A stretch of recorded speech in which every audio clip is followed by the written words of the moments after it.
இந்த கிராமத்துல பொண்ணுங்களே கிடையாது. கல்யாணம் பண்ணணும்னா கூட பொண்ணுங்கள காசு கொடுத்து தான் வாங்குறாங்க. ஹீரோவும் அப்பாவும் கல்யாணம் பண்ணிக்க பொண்ணை விலை பேசி வாங்க வந்திருப்பாங்க.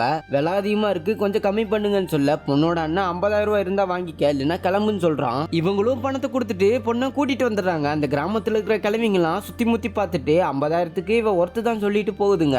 ஹீரோ நைட்டு அந்த பொண்ணு கிட்ட நெருங்கி போறான். அந்த பொண்ணு ஏதோ சொல்ல ட்ரை பண்றான். ஆனா ஹீரோ அதெல்லாம் கேட்காம கண்ணாப்பின்னான்னு தொடுறான். திடீர்னு பதறி போய் வெளியே வந்து அவன் அப்பாட்ட இவ பொண்ணு இல்லப்பா, டிரான்ஸ்ஜெண்டர், நம்ம கிட்ட விவல ஏமாத்தி வித்துட்டாங்கன்னு சொல்றான். பொண்ணு மகனும் சேர்ந்து அந்த பொண்ணை பயங்கரமா அடிச்சிடறானுங்க. அடுத்த நாள் ஏமாத்தணும்னு போலீஸ்ல கம்ப்ளைண்ட் கொடுக்கலான்னு போயிட்டு இருக்கானுங்க.